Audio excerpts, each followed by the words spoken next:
Usually when we talk about measuring something critically important to human survival, there is this expectation of like absolute precision. Oh, yeah, like a broken bone. Exactly. You break your arm, the x-ray shows that jagged white line, and the doctor just points at the screen and says, well, there it is. Right, it's binary, broken or not broken. Yeah, and it's a clean, comforting metric because we like things to be visible.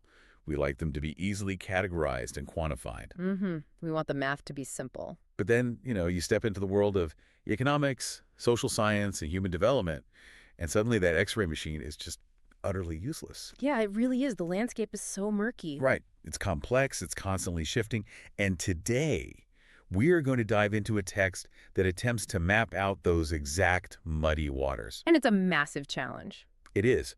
We're looking at a highly critical document concerning poverty as a challenge, specifically how it is measured, categorized, and fought in India. And how that reflects on the global stage, too. Yes, exactly. And because this subject fundamentally alters how millions of lives are governed, we have to look at the exact architecture of the data. We can't just summarize the findings here. No, we have to look at the raw source code of how a government actually defines suffering. Which is exactly why we are going to read the original text to you, paragraph by paragraph, exactly as it was written. Right, and then we were going to tear it apart, look at the gears turning underneath, and figure out how these dense academic concepts dictate the reality of real people on the ground. Because, we have gone from simply counting the calories a person eats in a day to examining a vast, intricate web of human deprivation. It's a huge shift. Huh. So let's jump straight into the source material. I'll read the first part of the overview to set the macro statistical stage for us. Go for it. It starts like this. This chapter deals with one of the challenges faced by independent India, poverty. Okay, establishing the baseline. Right. After discussing this multidimensional problem through examples, the chapter discusses the way poverty is analyzed by social scientists. Poverty trends in India and the world are illustrated through the concept of the poverty line. Causes of poverty as well as anti-poverty measures taken by the government are also discussed. So they are giving us a full roadmap of the document. Exactly. Then it says, the chapter ends with broadening the official concept of poverty into human poverty. Which is a really profound shift we'll get to later. Yeah, it really is. The text continues, in our daily life, we come across many people who we think are poor. They could be landless laborers in villages or people living in overcrowded chuggies in cities. Right, the visible examples. Yeah. Niti Aayog uses multidimensional poverty index to analyze the problem of poverty faced by the country. The MPI, that is crucial. And here's the big data point. The ratio of multidimensional poverty has fallen from approximately 55% in 2005 to 06, 25% in 2015 to 16, and to 15% in 2019 to 21. That is just wow. I know. The last sentence of this section is, it is also expected that multidimensional poverty will soon reach single digit. So to understand the sheer gravity of this opening, you really have to look at the mechanisms behind those percentages. Wait, like what do those numbers actually represent? Well, NCERT Aayog is the premier policy think tank for the government of India. When they talk about the Multidimensional Poverty Index, or MPI, they are talking about a radical shift in governmental observation. A completely new lens. Exactly. For decades, poverty was viewed through a single lens, which was income. Like, did you make enough rupees this week? Just a flat monetary line? Right. But this index measures poverty across multiple dimensions: health, education, living standards. So what the text is revealing here is an infrastructural tectonic shift. Yeah, dropping from 55% to 15%. In roughly 15 years, yeah. The percentage of the country trapped in this multi-layered deprivation just plummeted. That number is almost difficult to process. We are talking about a drop of 40 percentage points in a nation of over 1 billion people. It's massive. But the text doesn't let us just sit comfortably with that macro statistic, right?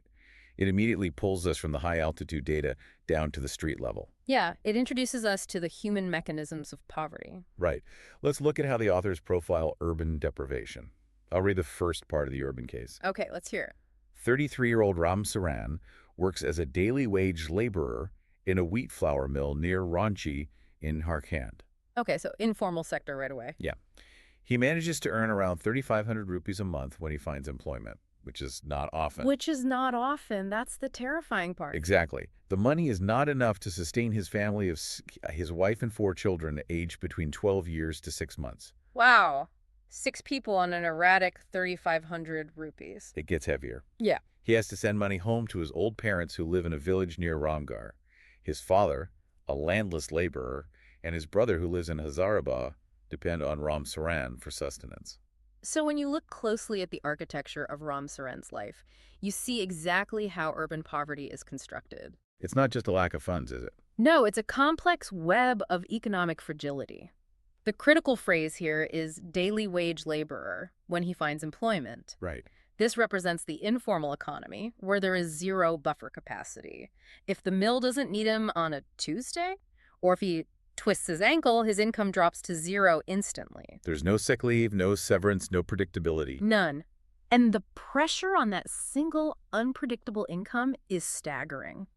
The text points out that he's sustaining a family of 6 in the city, but he is also the anchor for his parents and brother in a rural village. Which really shows how urban poverty is often carrying the invisible weight of rural poverty through those remittances. Absolutely. Let me read the rest of his story because it shows the cascading effects of this. Yeah, go ahead. Ram Saram lives in a one-room rented house in a crowded basti in the outskirts of the city. It is a temporary shack built of bricks and clay tiles. So extremely precarious housing. Yeah. His wife, Santa Devi, works as a part-time maid in a few houses and manages to earn another 1,500 rupees. Every bit helps, but it's still so little. They manage a meager meal of dal and rice twice a day, but there is never enough for all of them. Heartbreaking. His elder son works as a helper in a tea shop to supplement the family's income and earns another 700 rupees while his 10-year-old daughter goes to school and takes care of the younger siblings. This is where human capital just gets decimated. Let me just finish the last 2 lines. They have only 2 pairs of hand-me-down clothes each. New ones are bought only when the old clothes become unwearable. Shoes are a luxury. The younger one relishes the dal rice served at school. Right, so looking at the kids because the adult wages are so suppressed, the structural integrity of the family requires child labor just to survive. The elder son working in the tea shop. Exactly, meaning his long-term earning potential is permanently stunted because he isn't acquiring advanced skills. He's stuck at the baseline. Yeah. Meanwhile, the 10-year-old daughter is acting as the state's replacement for childcare. She goes to school, but she is burdened with keeping the younger siblings alive. Which is an insane burden for a 10-year-old. It is. She is experiencing profound time poverty, which we will see is a massive barrier to escaping these cycles. And when the text mentions things like sharing hand-me-down clothes or shoes being a luxury, it's not just defining a lack of nice things. No, it's much deeper. It is illustrating an absolute deprivation of assets. They operate with zero margin for error. If the physical environment degrades, if the temporary clay tile shack leaks, they don't have the stored capital to fix it. Yeah, they are constantly one bad day away from total ruin. Which brings us to the rural counterpart the authors present. It operates on a different but equally ruthless physics. I will read the first half of the rural case now. Let's see the contrast. Rural case Lokha Singh belongs to a small village near Meerut in Uttar Pradesh. His family does not own any land. That is the defining sentence right there. So they do odd jobs for the big farmers. Work is erratic, and so is income. At times they get paid 200 rupees for a hard day's work. Erratic again. But often it is in kind, like a few kilograms of wheat or dale or even vegetables for toiling in the farm throughout the day. So the central operating mechanism of rural poverty is established right there. His family does not own any land. And why is that so fatal? Because in an agrarian economy, land is the engine of wealth generation. Without the engine, you are forced to sell your manual labor to those who own the engines. Right. And notice how the text describes the compensation. He is often paid in kind, meaning he receives wheat or vegetables instead of cash. Which completely isolates him from the broader macroeconomic system. I mean, you can't put wheat in a savings account. You really can't. You can't hand a doctor a bundle of vegetables to pay for an antibiotic. Precisely. The barter system traps him in immediate consumption. He can only ever earn enough to eat that day. That makes perfect sense. Let me read the rest of Laka's story because it shows the fatal consequence of that trap. The family of 6 are barely able to manage 2 square meals a day. Laka lives in a kucha hut on the outskirts of the village. The women of the family spend the day chopping fodder and collecting firewood in the fields. More time poverty right there. Yes. His father, a tuberculosis patient, passed away 2 years ago due to lack of medication. His mother now suffers from the same disease and life is slowly ebbing away. That is just devastating. Although the village has a primary school, Laka never went there, but he is happy to find his children going to school. New clothes happen once in a few years. Even soap and oil are a luxury for the family. So this directly explains the most devastating part of this passage. The father dying of tuberculosis and the mother now slowly dying of the same disease. Because tuberculosis is a curable disease. Exactly. It's a treatable bacterial infection. The father didn't die of a medical mystery, he died of an economic failure. Wow, that's a stark way to put it. Because Laka is paid in kind and has erratic, hypersuppressed wages, a basic medical expense becomes a lethal financial impossibility. And the compounding tragedy is how time is consumed in this environment. The text mentions the women spending the entire day chopping fodder and collecting firewood. Yeah, just to keep the fire going. When we talk about poverty, we often focus on the lack of money, but the lack of time is just as insidious for you and your family. If a woman is spending 6 hours a day foraging for combustible fuel just so the family can cook those few kilograms of dal, she is robbed of any hours she could use to learn a trade. Or earn a cash wage or improve her environment. It's an economic bottleneck. It absolutely is. And the text pulls these threads together in the next paragraph to explicitly define what this all amounts to psychologically and socially. Let me read that summary paragraph. Okay, let's hear how they frame it. These two typical cases illustrate many dimensions of poverty. They show that poverty means hunger and lack of shelter. This also speaks about a situation in which parents are not able to give their children nutritious food 3 times a day, or a situation where sick people cannot afford treatment. Right, the physical deprivations. Poverty also means lack of clean water and sanitation facilities. It also means lack of a regular job with decent minimum wages. Above all, it means living with a sense of helplessness. That is the key word right there, helplessness. Poor people are in a situation in which they are ill-treated at almost every place. In farms, factories, government offices, hospitals, railway stations, etc. So the authors are doing something very deliberate here for you, the reader. Obviously, nobody would like to live in poverty. One of the biggest challenges of independent India has been to bring millions of its people out of abject poverty. Right. Mahatma Gandhi said that India would be truly independent only when the poorest of its people become free of human suffering. So they list the physical realities, hunger, lack of shelter, untreatable sickness, but they pivot to the sociological impact, helplessness. Yeah, describing a world where being poor incurs a constant daily institutional friction, like the ill treatment at railway stations, factories, and hospitals. It is like poverty acts as a magnet for abuse in public spaces. Why does the text highlight this specific aspect? Because poverty strips away human agency and bargaining power. Think about it. If you are illiterate, lacking formal identification, and have no financial buffer, you cannot demand better treatment from a government clerk or a farm owner. You literally have no leverage. Exactly. You cannot threaten to take your business elsewhere. This institutional ill treatment isn't just an emotional hardship, it is a literal tax on the poor. It means they get worse health care, they get delayed administrative services. And they're easily exploited for their labor. That is, the human suffering. Gandhi is talking about the complete erosion of autonomy. So if that is the visceral ground-level reality, how did the architects of policy actually categorize these invisible barriers? That's where the social scientists come in? Right. If vulnerability dictates who falls into the trap, how does social scientists define the trap itself? Let's look at the first major concept the text introduces. I'll read the first bit. Sounds good. Poverty as seen by social scientists. Since poverty has many facets, social scientists look at it through a variety of indicators. Usually the indicators are used to relate with the levels of income and consumption. The traditional metrics. In recent times, a variety of other indicators have also been used to recognize whether a person is poor or not. Indicators such as social exclusion and vulnerability are also used to understand poverty. Okay, so let's unpack social exclusion first. I'll read the definition they give. Social exclusion.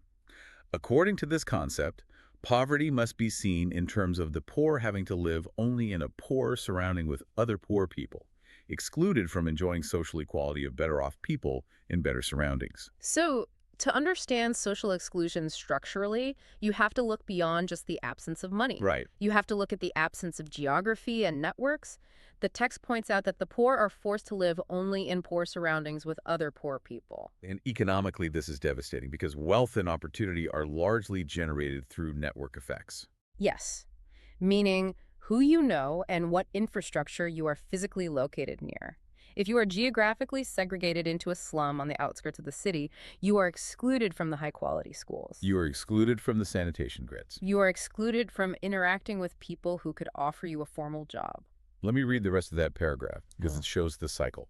Social exclusion can be both a cause as well as a consequence of poverty in the usual sense. Right, cause and consequence. Broadly, it is a process through which individuals or groups are excluded from facilities, benefits, and opportunities that others, the better-offs, enjoy. The better-offs. A typical example is the working of the caste system in India, in which people belonging to certain castes are excluded from equal opportunities.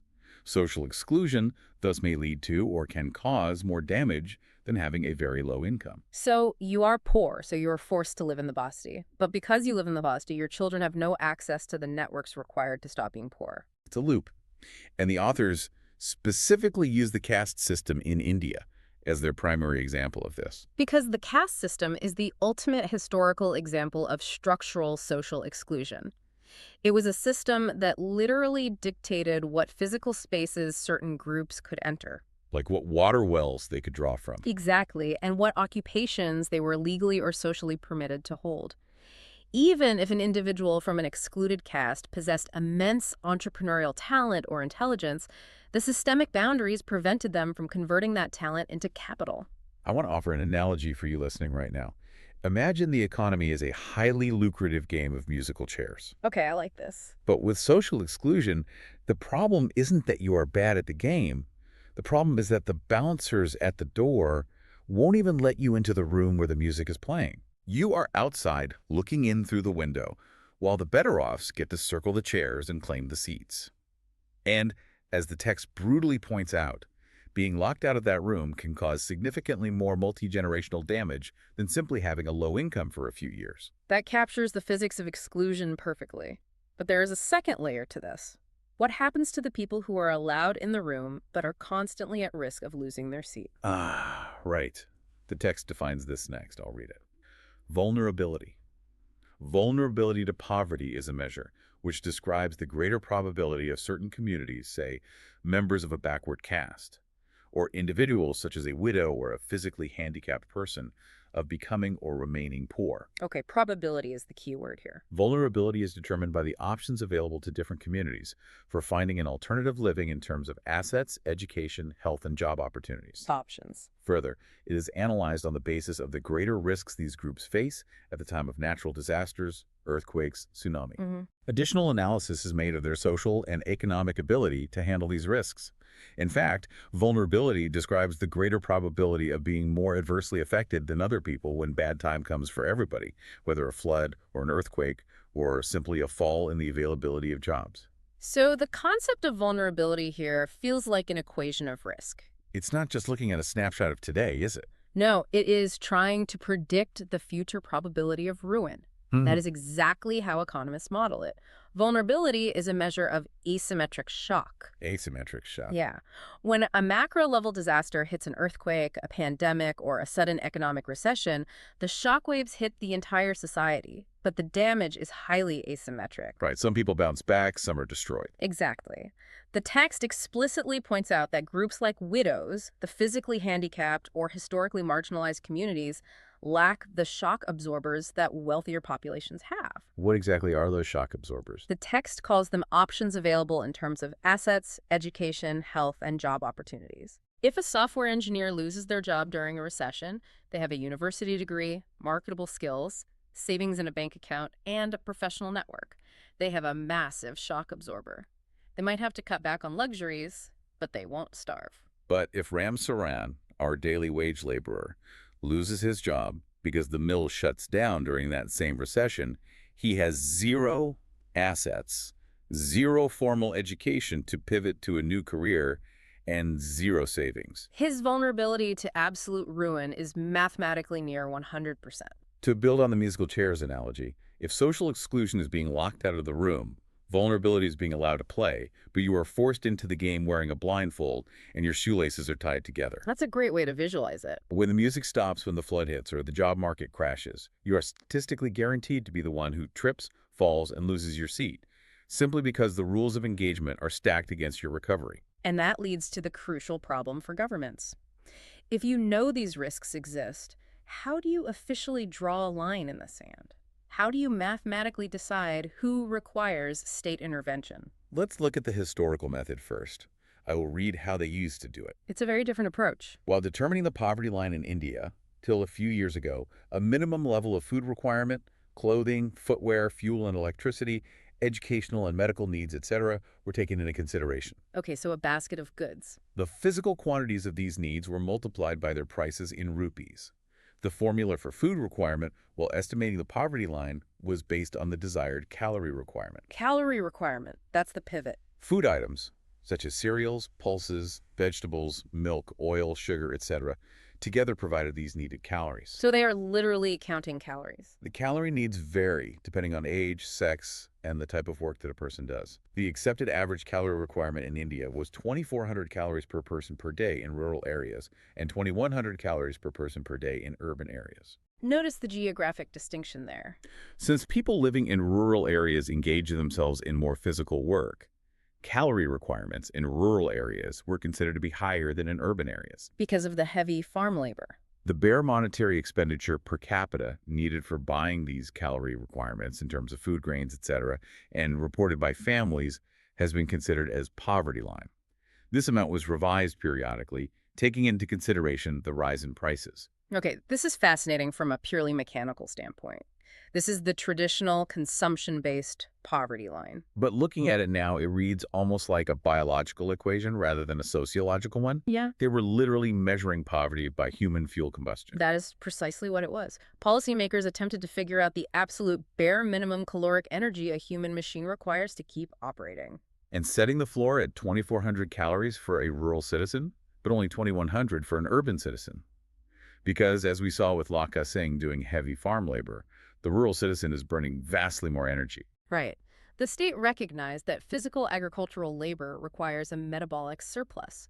So they took those calorie targets, calculated how much it would cost to buy those calories in the cheapest possible form. Cereals, pulses, maybe a little sugar and oil. Added a tiny fraction of a rupee for basic clothes, and that final monetary number became the official poverty line. Exactly. If you had 1 rupee more than that number, the state effectively considered you not poor. They would just adjust the number for inflation every few years. But wait, this brings up a massive glaring flaw in this entire architecture. If the state is just looking at the theoretical rupee value of calories, isn't it entirely possible for a family to spend their meager income on 2,400 calories of the cheapest non-nutritive sugar or refined carbohydrates? Oh, absolutely. Technically, by this math, they cross the poverty line, they have the fuel, but they're still sleeping on a dirt floor, they have no access to clean water, their children aren't in school, and they have no sanitation. Doesn't this method completely hallucinate a version of well-being that doesn't actually exist? You have just articulated the exact systemic critique that dismantled this method. This calorie rupee formula assumes a perfectly rational economic actor who lives in a vacuum where calories are the only metric of human dignity. Which is absurd. It is. It assumes that if you have the money for the calories, your poverty is solved. But caloric intake is not a proxy for human well-being. It completely ignores the infrastructure around the human being. Which explains why the text pivots so sharply in the next paragraph. Because the government realized the X-ray machine was giving them false readings. Let's hear the paradigm shift. Based on the global developments, the government of India has begun to estimate the proportion of poor in India using 12 developmental indicators, which is popularly known as Multidimensional Poverty Index. There it is, the MPI again. This national index complements the income or consumption expenditure-based poverty measurement because it measures and compares deprivations directly. The key phrase in this brief passage is measures and compares deprivations directly. It's a philosophical revolution in policy, isn't it? It really is. The old method looked at inputs, like do you theoretically have the money to buy food? The new method, the Multidimensional Poverty Index, or NMPI, looks at outputs. Right. Are you actually nourished? Exactly. Do you actually have a roof? It bypasses the theoretical math and looks directly at the physical reality of a person's life across a wide spectrum of indicators. And this brings us to the absolute core of modern poverty measurement. We need to rigorously examine these 12 indicators that NETI Aayog built. because this is the new definition of human deprivation. And it is comprehensive. I am going to read all 12 points exactly as they are listed in the text, but I'll do it in chunks so we can digest them. I want you to listen closely to how brutally specific these metrics are compared to just counting calories. Let's take the first bucket, the health indicators. 12 indicators of National Multidimensional Poverty Index. NCERT, a Government of India organization, evolved the National Multidimensional Poverty Index using the following 12 indicators. If an individual is found deprived on these indicators, he or she is considered as multidimensional poor. Okay, here we go. 1. Nutrition. A household is considered deprived if any child between the ages of 0 to 59 months, or a woman between the ages of 15 to 49 years, or a man between the ages of 15 to 54 years is found to be undernourished. So they are no longer tracking how much rice you can buy. They are looking for clinical undernourishment in the most vulnerable demographic windows. Children under 5 and adults in their prime working years. Because if a child is undernourished before the age of 5, the cognitive and physical stunting is often permanent. You are permanently capping their lifetime economic output before they even start school. Right. What's the second one? 2. Child-adolescent mortality.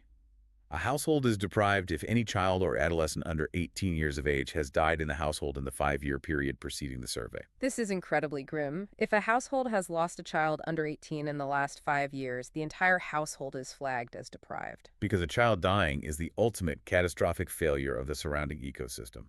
It indicates a total breakdown in sanitation, clean water, nutrition, or healthcare access. Exactly. And the third one? 3.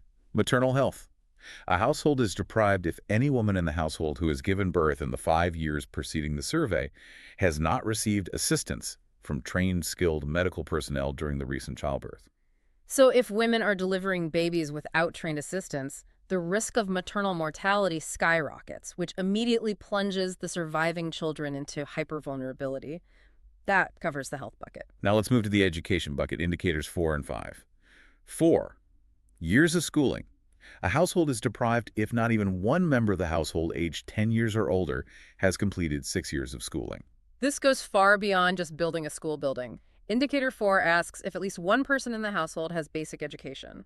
Why just one? Because if an entire household is completely illiterate, the household as a unit is entirely cut off from the modern economy. Yeah, they cannot read a land deed, they cannot understand a high-interest loan document from a predatory lender, and they cannot read a public health warning. Literacy is a protective shield, and this indicator measures if the household possesses even a single shield. And the next one, 5, school attendance. A household is deprived if any school-aged child is not attending school up to the age at which he should complete class. Which, as we saw with Ram Saran's Tea Shop Working Son, is the exact mechanism that guarantees the poverty loop repeats in the next generation. Exactly. Now we hit the largest bucket, standard of living, which is indicator 6 through 12. 6, cooking fuel. A household is deprived if a household cooks with dung, agricultural crops, shrubs, wood, charcoal, or coal. The one that stands out immediately is cooking fuel. You are flagged as deprived if you cook with wood, dung, or coal. Why does the type of fire you build dictate your poverty status? This is one of the most vital insights in modern developmental economics. When a household relies on solid biomass fuels, 2 massive economic and health cascades occur. Right, the health impact first. First, burning wood or dung indoors without proper ventilation creates acute respiratory illness, particularly in women and infants who spend the most time near the hearth. It physically degrades their health. But second, and just as importantly, is the time poverty aspect we discussed earlier. Wood doesn't magically appear in the kitchen. Women and girls spend upwards of 3 to 4 hours a day foraging for fuel. That is 4 hours violently stolen from the labor market or the classroom every single day. It's an invisible economic chain. What's number 7? 7, sanitation. A household is deprived if the household has unimproved or no sanitation facility, or it is improved but shared with other households. Basic hygiene infrastructure. 8, drinking water. A household is deprived if the household does not have access to improved drinking water, or safe drinking water is at least a 30-minute walk from home as a round trip. This perfectly connects to the time poverty again. If you spend an hour walking to a well, standing in line, and carrying heavy water back, your capacity to engage in wage-earning labor is decimated. Exactly. 9, housing. A household is deprived if the household has inadequate housing. The floor is made of natural materials, or the roof or wall are made of rudimentary materials. Like the clay tiles we saw earlier. 10, Electricity. A household is deprived, vessel has no electricity. And then we get to the final two. 11. Assets. A household is deprived if the household does not own more than one of these assets. Radio, TV, telephone, computer, animal cart, bicycle, motorbike, or refrigerator, and does not own a car or truck. These aren't just consumer goods, they are tools of economic mobility. A bicycle vastly expands the geographic radius in which a laborer can look for work. A telephone allows them to coordinate better prices for their crops. And the last one. 12. Bank account. A household is deprived if no household member has a bank account or a post office account. This is the ultimate bridge out of the informal economy. Without a bank account, you cannot safely store surplus capital, you cannot access formal credit, and you are entirely reliant on local moneylenders who trap you in debt. Think of this entire 12-point index like a modern car dashboard. The old calorie method was just tapping the gas gauge. Do you have enough fuel to keep the engine turning over today? But this new NMPI is a full diagnostic sweep. It tells policymakers if the tire pressure is dangerously low because you have no bank account. It tells them if the engine is overheating because you lack clean cooking fuel. It tells them if there's a catastrophic system failure because of child mortality. It gives the government a roadmap of exactly what is broken. And when you apply that incredibly rigorous diagnostic tool to a population of over 1 billion people, you get a very stark picture of what the government actually achieved. Which brings us to the data on poverty estimates. Let's read exactly what the dashboard readings showed over the last few decades. I'll read the first part. Poverty estimates. Based on the methodology described in the previous section, the number and proportion of poor people in India, called head count ratio, is estimated. Okay, the HCR. Table 3.1 shows that during the 1990s, the proportion of consumption expenditure-based poor declined from 45 to 37%. However, the number of poor remained at about 40 crores. So to make sense of these numbers, we have to look at the mathematical paradox the authors highlight from the 1990s. It's a really weird paradox. They note that the head count ratio, the percentage of people below the poverty line, dropped significantly, from 45% to 37%. A policymaker looking at that percentage would claim a massive victory. But the text immediately follows that up with a crushing reality. The absolute number of poor people remained completely stagnant at about 40 crores, which is 400 million people. Right. Wait, I need you to explain the mechanics of that. How can the percentage of a problem shrink drastically, but the actual number of human beings suffering from the problem remain exactly the same? It is a phenomenon known as a demographic trap. During the 1990s, the overall population of India was growing at a staggering compound rate. Oh, the pie was getting bigger. Yes. The economy was indeed growing and pulling a small percentage of people out of poverty, but the population was expanding so fast that the total pie of citizens got much larger. So even though the poor made up a smaller slice of the pie, the absolute size of that slice contained the exact same number of millions. The economic gains were entirely neutralized by demographic growth. Let's read the rest of the paragraph because the tide does eventually turn. During 2000 to 2011, both the proportion and the number of poor declined. Okay, the tipping point. The proportion of multidimensional poor during 2015 to 2021 declined from 25 to 15%. As per the official record, 13.5 crore people have escaped multidimensional poverty during this period. Specifically, deprivation against various indicators have declined more sharply in rural areas than in urban areas. Starting in the 2000s, both the percentage and the absolute number of poor people finally began to decline. The economic engine finally outpaced the population growth. Yes, and that acceleration brings us to the modern era, 2015 to 2021, where the multidimensional poverty dropped from 25% to 15%. The text states that 13.5 crore people, 135 million human beings, escaped multidimensional poverty in just a few years. And significantly, the deprivations declined more sharply in rural areas than in urban areas. Which is a monumental logistical achievement considering how deep and structural the rural deprivation was, as we saw with Laka Singh.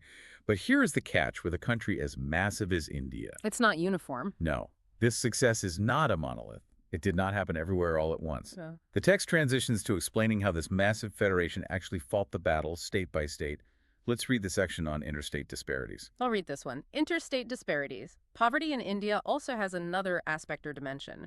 The proportion of poor people is not the same in every state. Makes sense. Although state-level poverty has witnessed a significant decline from the levels of early 70s, the success rate of reducing poverty varies from state to state. It is pertinent to note that the states of Karnataka, Tamil Nadu, Delhi, Punjab, Himachal Pradesh, Andhra Pradesh, Haryana, and Maharashtra had an HCR which was less than 10% in 2019 to 21. That's a huge list of successes. In the meantime, remarkable strides have been made by states like Bihar, Uttar Pradesh, Madhya Pradesh, and Rajasthan.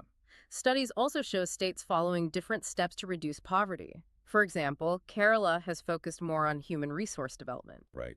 In West Bengal, land reform measures have helped in reducing poverty. In Andhra Pradesh and Tamil Nadu, public distribution of food grains have been responsible for the improvement. What the authors are highlighting here is the unique advantage of federalism when attacking a systemic problem. India is so geographically and culturally diverse that there is no single magic policy wand. Right, different states had entirely different historical burdens, so they had to invent different mechanisms for poverty reduction. The text points out that states like Kerala took a very specific route: human resource development. What does that actually mean in practice? How do you develop a human resource to fight poverty? It means Kerala looked at the long game. Instead of just handing out immediate cash relief, the state heavily subsidized public education and universal healthcare infrastructure over decades. They effectively maxed out the education and health buckets on our 12-point dashboard. Exactly. When you create a highly literate, healthy workforce, they naturally attract better economic opportunities, they have fewer children because infant mortality drops, and the poverty rate organically plummets over a generation. It's a compound interest strategy. But then the text points to West Bengal, which took a completely different angle. They used land reform measures. Because the historical context in West Bengal involved massive, concentrated agricultural estates owned by a very few wealthy landlords, while millions of rural peasants were landless laborers. Exactly, the vulnerability that destroyed Lakhis Singh's family. Right.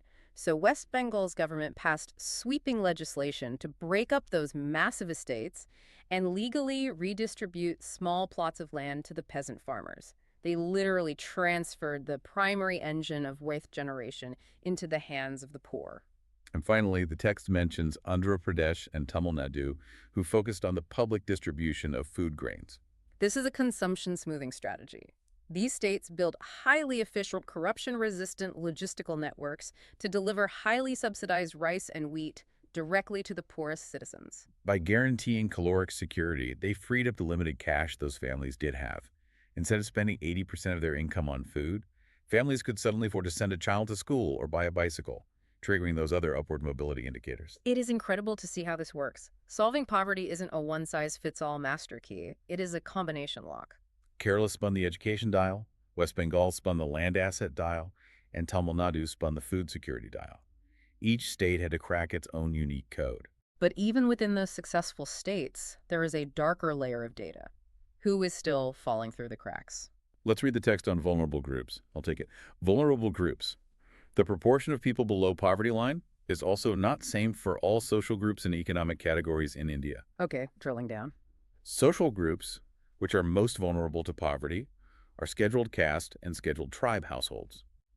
Similarly, among the economic groups, the most vulnerable groups are the rural agricultural labor households and the urban casual labor households. The authors are dissecting the anatomy of vulnerability here. We've discussed how poverty doesn't strike randomly, but this text explicitly names the targets. Sociologically, it is the scheduled castes and scheduled tribes communities that endured centuries of the social exclusion we analyzed earlier. Economically, it is the landless rural laborers and the informal urban workers. They are the shock absorbers for the rest of the economy. When things go bad, they take the impact first. But it is the final part of that paragraph that is the most harrowing. Let me read it.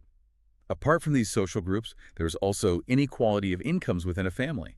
In poor families, all suffer, but some suffer more than others. In some cases, women, elderly people, and female infants are denied equal access to resources available to the family. The concept of inequality within a family. This is a vital, often overlooked insight from developmental economics. We tend to view a household as a single unit. If the household is poor, everyone is equally poor. But the text states that inside a poor household, the suffering is aggressively stratified. Women, the elderly, and female infants are systematically denied equal access to the family's limited resources. Why does this happen? Is it purely cultural? It is the brutal intersection of patriarchal cultural norms and absolute scarcity. When a household only has enough caloric energy to keep one person functioning at a high level, the harsh economic calculus of survival often dictates that the adult male wage earner receives the lion's share of the food. If there is only enough money for one dose of antibiotics, it is rarely given to the elderly grandmother whose economic output is seen as finished, or to the female infant whose future labor is culturally undervalued. So within the macro tragedy of poverty, there's a micro tragedy dictated by gender and age. The female infant starves first. It is a sobering reality to confront. And it makes you wonder how these deep, localized vulnerabilities translate when we try to look at the entire planet. How does India's struggle compare to the global ecosystem? The text shifts to a global poverty scenario to answer exactly this. Let's read that block. I'll read the first part. Global poverty scenario. Is India the only country having poor people? For making comparisons between developing countries, many international organizations like the World Bank use a uniform standard for the poverty line. Minimum availability of the equivalent of $2.15 per person per day. Okay, a global baseline. The proportion of people in different countries living in extreme economic poverty, defined by the World Bank as living on less than $2.15 per day, has fallen from 16.27% in 2010 to 9.05% in 2019. A big drop. Why dollar has been used there? In India, we use rupee as a national currency. Each country has its own currency. American dollar is used by international agencies to compare data across countries. Let me stop you there because I have to push back on this metric. Does standardizing this to an arbitrary American dollar amount actually give us a clear picture, or does it completely distort the local reality? That is an excellent pushback, and it is a critique economists wrestled with for decades. If I walk into a cafe in New York City with $2.15, I can't even buy a black coffee. It is functionally nothing. But if I take that same equivalent amount into a deep rural village in India, it might buy enough raw grain to feed a family for a day. Doesn't forcing everything into a US dollar framework hallucinate the data? But the World Bank does not use a literal direct bank exchange rate. They use an economic tool called purchasing power parity, or PPP. How does that actually work on the ground? PPP calculates the underlying value of the money based on the physical goods it can acquire. It asks, what basket of survival goods can $2.15 buy in the United States? Then it looks at the local economy in India or Nigeria and asks, how much local currency does it take to buy that exact same basket of survival goods locally? Oh, I see. The resulting number is the PPP equivalent. So it does account for the fact that a kilogram of rice is vastly cheaper in rural India than in Manhattan. It attempts to standardize the purchasing power, not the literal currency. Okay, that makes significantly more sense. It anchors the metric to physical survival rather than Wall Street exchange rates. And according to this metric, the global trend is somewhat positive but highly uneven. I'll read the rest of the stats. Go for it. In sub-Saharan Africa, poverty in fact has declined from 36.6% in 2017 to 35% in 2019.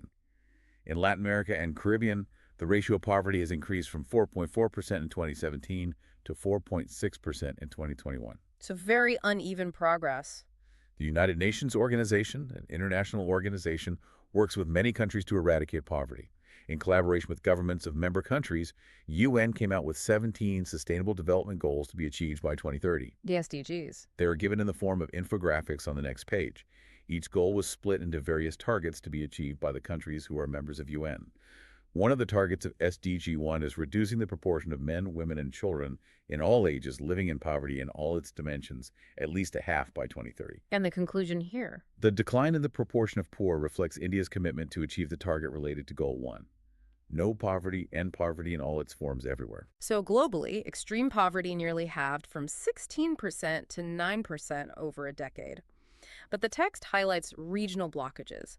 Sub-Saharan Africa is still dealing with a massive 35% extreme poverty rate, largely due to political instability and lack of infrastructural capital. And Latin America actually saw a slight increase. This is why the text introduces the United Nations Sustainable Development Goals, the SDGs, specifically Goal 1, no poverty. Right. The SDGs act as a global coordination mechanism. It is a way for international capital, NGOs, and local governments to align their policies toward a single mathematical target, cutting multidimensional poverty in half by 2030. And India's massive reduction is one of the primary reasons the global numbers are falling. But to achieve that ultimate UN goal, to actually eradicate the root of the problem rather than just treating the symptoms, we have to understand the systemic causes that keep regenerating poverty year after year. This brings us to a highly analytical section of the text, the causes of poverty. Let's read how the authors diagnose the root of the illness. I'll start. With the spread of irrigation and the Green Revolution, many job opportunities were created in the agriculture sector, but the impact was limited to some parts of India. The geographic limit again. The industries, both in the public and the private sector, did provide some jobs, but these were not enough to absorb all the job seekers. So you have a bottleneck. Unable to find jobs with better income in cities, many people started working as rickshaw pullers, vendors, construction workers, domestic servants, etc. The informal sector. With irregular small incomes, these people could not afford reasonable shelter. They started living in slums on the outskirts of the cities, and the problems of poverty, largely a rural phenomenon, also became a feature of urban India. The authors are laying out a multi-decade cascade of economic consequences here. First, they tackle the Green Revolution. Historically, the Green Revolution in the 1960s and 70s introduced high-yield seeds and advanced irrigation, which massively increased food production. But the text notes a critical flaw. The impact was geographically limited. Why? Why didn't the miracle seeds fix farming everywhere? Because the new agricultural technology was highly capital-intensive, to make the high-yield seeds work, you needed expensive chemical fertilizers, reliable water pumps, and tractors. Oh, right. If you were a wealthy farmer in Punjab with capital, you got richer. If you were Lakha Singh, a landless laborer, you couldn't participate in the boom. In fact, you were often displaced by the new machinery. This displacement triggered the next phase the text describes: massive urban migration. People fled the rural areas looking for factory jobs, but the industrial sector didn't grow fast enough to absorb millions of migrants. So you have this massive population surplus showing up in cities with no formal jobs waiting for them. This is the exact sociological mechanism that creates slums. Because the formal sector couldn't absorb them, they created their own informal sector, becoming rickshaw pullers and street vendors.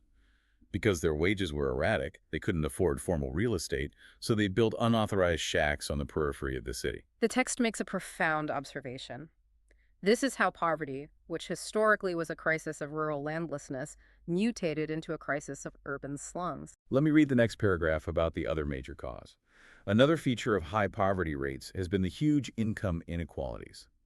One of the major reasons for this is the unequal distribution of land and other resources. Land inequality again. Despite many policies, we have not been able to tackle the issue of poverty. Major policy initiatives like land reforms, which aimed at redistribution of assets in rural areas, have not been implemented effectively by most of the state governments. Effective implementation of policy could have improved the life of millions of rural poor. The authors point the finger directly at government failure regarding land reform here. We talked about West Bengal doing it successfully, but the text states that most state governments completely failed to effectively redistribute land, permanently locking in huge income inequalities. But the final paragraph introduces what is arguably the most insidious, self-sustaining mechanism of poverty: the debt trap, fueled by both economic necessity and sociocultural obligations. Let me read it. Yeah, this part is wild. Many other sociocultural and economic factors are also responsible for poverty. In order to fulfill social obligations and observe religious ceremonies, people in India, including the very poor, spend a lot of money and waste their hard-earned income. It sounds so irrational at first. Small farmers need money to buy agricultural inputs like seeds, fertilizer, pesticides, etc. Since poor people hardly have any savings, they borrow or accept loan at higher risk. Unable to repay because of poverty, they become victims of indebtedness. So the high level of indebtedness is both the cause and effect of poverty. This part is psychologically fascinating. The text points out that even the very poor spend massive amounts of money on social obligations and religious ceremonies. From an outside perspective, this looks like deeply irrational economic behavior. Why would a family with no food spend a year's income on a wedding or a religious festival? Because in a low-trust environment where you have no formal safety net, your social network is your only safety net. Spending money on a wedding is a rational signaling mechanism. Oh, I see. It tells your community, I am a reliable participant in this social contract. If you don't participate, you risk the social exclusion we talked about earlier. If you are socially excluded, no one will help you when the crop fails. So they borrow money at extortionate rates from informal moneylenders just to maintain their social standing. And that ties directly into the agricultural debt trap. A small farmer has to borrow money just to buy seeds and fertilizer. Exactly. Because they have no buffer, they take on high-risk, high-interest loans. If the monsoon fails, or if a pest destroys the crop, their revenue is zero, but the compound interest on the loan continues to grow. It is the physics of compound interest weaponized against the poor. Imagine trying to run up a down escalator, but you are carrying 100 pounds of weights. Great analogy. The weights are the extortionate interest rates and the social obligations. You can work 14-hour days in the field running as fast as you humanly can, but the mechanics of the escalator are designed to constantly pull you backward. As the text perfectly summarizes, indebtedness is both the cause and effect of poverty. It is a perfectly sealed loop. So the ultimate question for the state is, how do you break a loop that is mathematically designed to sustain itself? Which brings us to the government's direct intervention strategies. This is Section 8, Anti-Poverty Measures. I'll read the introduction to this section. Let's hear how the state attempts to shatter the cycle. Anti-poverty measures. Removal of poverty has been one of the major objectives of Indian developmental strategy. The current anti-poverty strategy of the government is based broadly on two factors: promotion of economic growth and targeted anti-poverty programs. In these circumstances, there is a clear need for targeted anti-poverty programs. Although there are many schemes which are formulated to affect poverty directly or indirectly, some of them are worth mentioning. The government strategy here is a classic two-pronged macroeconomic approach. First, promote general economic growth. When the GDP rises, industries expand and create jobs. But as we saw, the most vulnerable are locked out of those new jobs because they lack education or live in isolated rural areas. So you need the second prong: highly targeted surgical interventions. Notice how these four programs directly map onto the 12 indicators of the multidimensional poverty index we discussed earlier. Let's read the first one, MGNREGA. Mahatma Gandhi National Rural Employment Guarantee Act, 2005, aims to provide 100 days of wage employment to every household to ensure livelihood security in rural areas. A massive undertaking. It also aimed at sustainable development to address the cause of drought, deforestation, and soil erosion. 1/3 of the proposed jobs have been reserved for women under this act. The wage rate for unskilled manual workers is revised regularly. The text says it aims to provide 100 days of guaranteed wage employment to every rural household. I have to question the logistics of this. Guaranteeing 100 days of paid work for potentially hundreds of millions of people sounds like an administrative nightmare. Does this actually function as an employment program, or is it basically just a roundabout way to distribute welfare cash? It functions as a macroeconomic stabilizer. Yes, the logistics are incredibly complex, but the economic design is brilliant. It creates a legal wage floor in rural India. A wage floor? Yeah. If a private landlord wants to hire Laka Singh for field labor, he can no longer exploit him by paying him a starvation wage in wheat. Laka can simply refuse and demand his 100 days of guaranteed state work building a local road or digging a well for a formal cash way. Oh, it forces private wages up. And critically, the text notes that 1/3 of these jobs are reserved for women, immediately injecting formal cash into female hands, bypassing the patriarchal hoarding of resources we discussed earlier. That makes perfect sense. It changes the bargaining power. Yeah. Let's look at the second program, PM Poshan. Pradhan Mantri Poshan Shakti Abhiyan is a flagship program of Government of India. It was initiated with twin purpose to improve the nutritional requirement, especially calorie, and the protein intake of the child, and improve the school enrollment and eliminate the dropout from the school. It targets students from classes 1 to 8. This is a masterpiece of behavioral economics. It has a twin purpose: nutrition and education. If you just tell a desperately poor family to send their child to school, they might refuse because they need the child to work in the tea shop like Ramsaran's son. Exactly. But if you guarantee that the child will receive a high-calorie, high-protein, hot meal every single day they attend school, you completely change the family's economic calculus. The meal becomes an income transfer. It solves the child undernourishment indicator and the school attendance indicator simultaneously. What's the third program? Pradhan Mantri Surakshit Matritva Abhiyan was launched in 2016 with the aim to reduce maternal and infant mortality by providing quality antenatal care to the pregnant women throughout the country. Hitting that maternal health indicator. The scheme works towards safe pregnancies, deliveries, and addresses gaps in the service of the maternal care. Services are provided on the 9th day of every month. The Matritzva Abhayan directly attacks the maternal mortality indicator we saw on the dashboard. By guaranteeing free, quality prenatal care on the 9th of every month, they are attempting to catch dangerous complications before childbirth, which stabilizes the entire family structure. But the final program, the Ujjwala Yojana, seems to have the most fascinating cascading effects. Let me read it. Pradhan Mantri Ujjwala Yojana aims towards women empowerment in rural areas.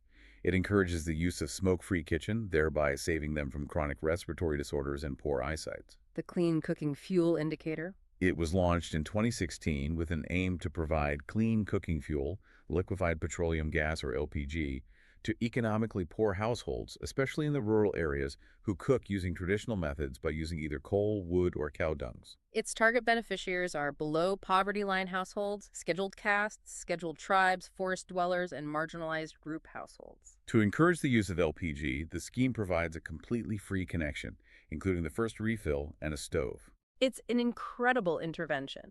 It provides free LPG connections and stoves to poor rural households. On the surface, this targets the cooking fuel indicator. It stops women from breathing in toxic biomass smoke, preventing chronic respiratory disorders. But economically, it is an immense time-saving technology.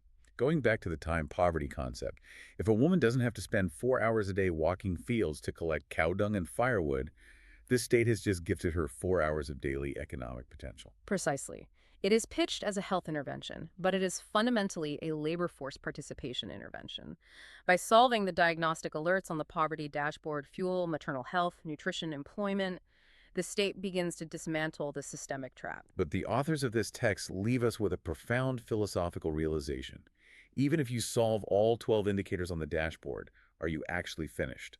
Let's read the final block of text. Challenges ahead. I'll start. Let's hear it. The challenges ahead. Poverty has certainly declined in India, but despite the progress, poverty reduction remains India's most compelling challenge. Wide disparities in poverty are visible between rural and urban areas, and among different states also. Certain social and economic groups are more vulnerable to poverty. Poverty reduction is expected to make better India. This would be possible mainly due to higher economic growth, increasing focus on universal education, declining population growth, empowerment of the women, and the economically weaker sections of society would also facilitate the same.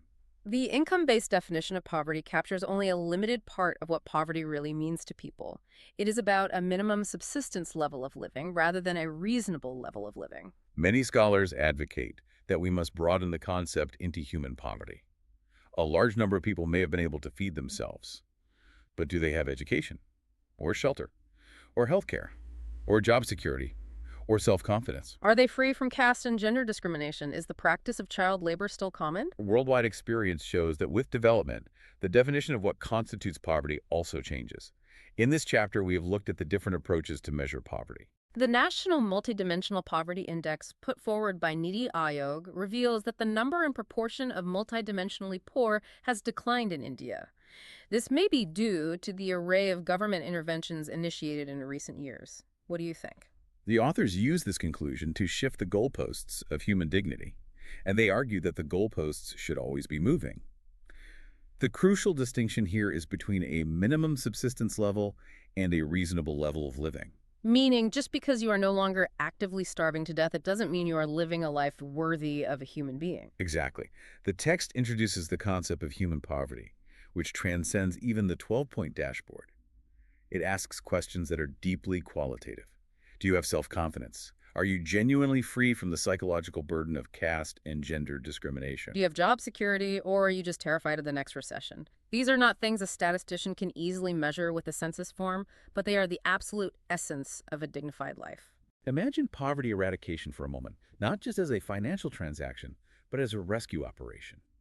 For decades, the government's approach was just tossing a life preserver to a family drowning in the ocean.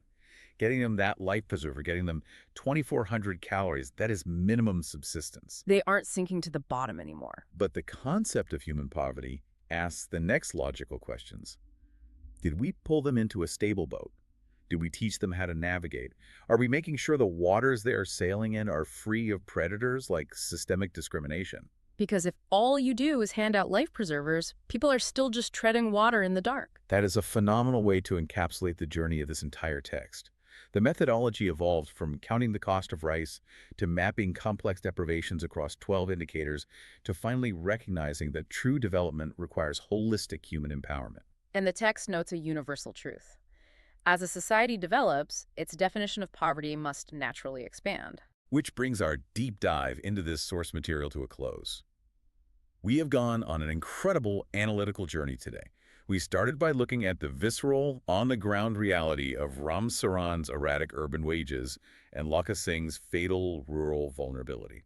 We examine how social scientists mathematically define the risks of being locked out of the room of opportunity. We tore down the flawed logic of the old calorie-counting metrics, and we broke down the cascading economic effects of the 12 modern dashboard indicators, from the cognitive stunting of malnutrition to the time poverty of gathering cooking fuel. We analyze the uneven battleground across different states, the devastating physics of the rural debt trap, and the targeted government interventions desperately trying to rewrite the rules of the game.